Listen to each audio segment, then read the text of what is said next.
नमस्कार दोस्तों, welcome to effective study. This is Dharmendra Gaur. दोस्तों, बनेरघट्टा जैविक उद्यान जो है, बनेरघट्टा राष्ट्रीय उद्यान, वहां पर आपको जानवरों को अपने घर ले जाने की अनुमति दी जा रही है। यानी कि वहां पर जितने भी जो जानवर मौजूद हैं, जैसे हाथी, इंडियन कोबरा, इनको आपको घर ले जाने की अनुमति मिलेगी। तो देखते हैं पूरा क्या मैटर है। जो बनेरघट्टा जैविक उद्यान है, वहां पर एक प्रोग्राम स्टार्ट किया है, एनिमल एडॉप्टेशन प्रोग्राम। इस प्रोग्राम के तहत नागरिकों को 1 वर्ष के लिए उद्यान के वन्य जीवों को अपने घर ले जाने की अनुमति प्रदान की गई है। यानी कि वहां से आप जो है जानवरों को अपने घर ले जा सकते हैं।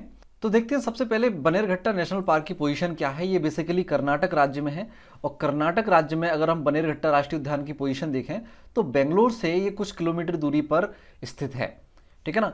और इसका जो क्षेत्रफल है वो 104 वर्ग किलोमीटर है, और 1974 में इसकी स्थापना हुई थी। बेसिकली 72 में इसकी स्थापना हुई थी, लेकिन जो है 74 में जो है इसको राष्ट्रीय उद्यान के रूप में मान्यता प्राप्त की गई थी। तो कर्नाटक के बेंगलोर में स्थित है बनेरघट्टा राष्ट्रीय उद्यान, और 1972 में इसकी स्थापना की गई थी। 74 में इसको राष्ट्रीय उद्यान घोषित किया गया था। बेंगलोर से ये केवल 20 किलोमीटर की दूरी पर दक्षिण में स्थित है। इसको बानेरघाट राष्ट्रीय उद्यान या बनेरघट्टा राष्ट्रीय उद्यान भी कहा जाता है।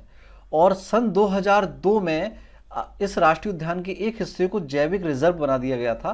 तो तब से इसको बनेरघट्टा जैविक उद्यान भी कहा जाता है, ठीक है ना। है तो ये राष्ट्रीय उद्यान, लेकिन यहाँ पर एक जैविक रिजर्व बनाया गया है सन 2002 में, इसलिए इसको बनेरघट्टा जैविक उद्यान भी कहा जाता है। और 2006 में यहाँ पर देश का पहला तितली पार्क स्थापित किया गया था। एग्जाम में क्वेश्चन पूछा जा सकता है, देश का पहला तितली पार्क कहाँ पर है?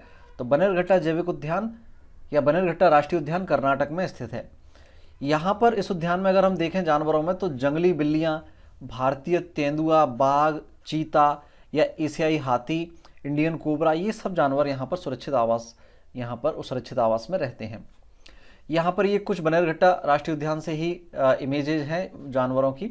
साथ ही देखें इसकी जो ऑफिशियल वेबसाइट है, वहाँ पर देखिए इस प्रोग्राम के बारे में बताया गया है कि एनिमल एडॉप्टेशन स्कीम जो है, वहाँ पर ये स्कीम स्टार्ट की गई है। और इसका बेसिकली क्या है, आप जानवरों को अडॉप्ट कर सकते हैं। और ऐसा क्यों स्टार्ट किया गया है? ताकि इसके एवज में जो कुछ फीस ली जाएगी, जो कुछ रेट यहाँ से वसूली जाएगी, उस रुपए को इस्तेमाल किया जाएगा जानवरों के भोजन में, उनके मेंटेनेंस में, साथ ही उनकी हेल्थ एक्सपेंस में खर्च किया जाएगा। ये जो राशि ली जाएगी आपसे, उसको जो है वो इनकम टैक्स अधिनियम 80G के तहत वहाँ पर आपको टैक्स में छूट भी प्रदान की जाएगी। तो यहाँ पर कुछ महत्वपूर्ण पॉइंट ये हैं कि देखिए, जो कुछ राशि आपको अदा करनी होगी, वो राशि अलग अलग जानवरों के हिसाब से अलग अलग है।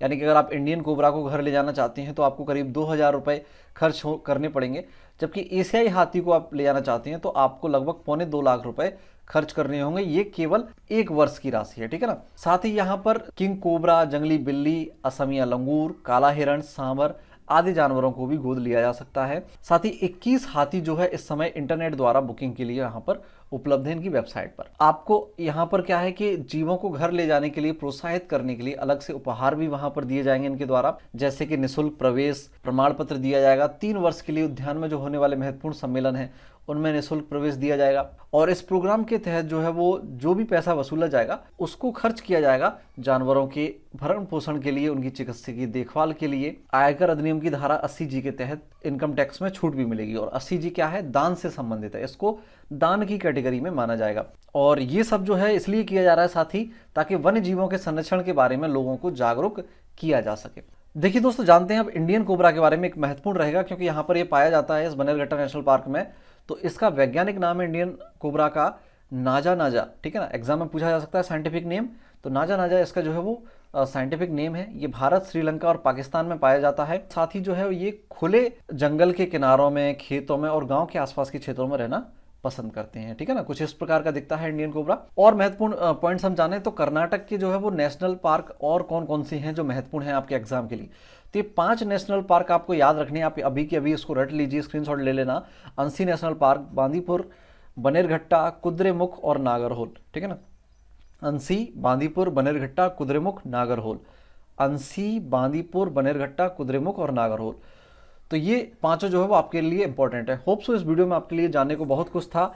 इसी प्रकार और नॉलेजेबल वीडियो आप अगर चाहते हैं, प्लीज हमारे चैनल को लाइक कीजिए, वीडियो को लाइक कीजिए। चैनल पर पहली बार हैं तो सब्सक्राइब करके बेल आइकन को क्लिक कीजिए और ज़्यादा से ज़्यादा दोस्तों के साथ वीडियो को शेयर जरूर करें। Thanks to watch. जय हिंद, जय भारत।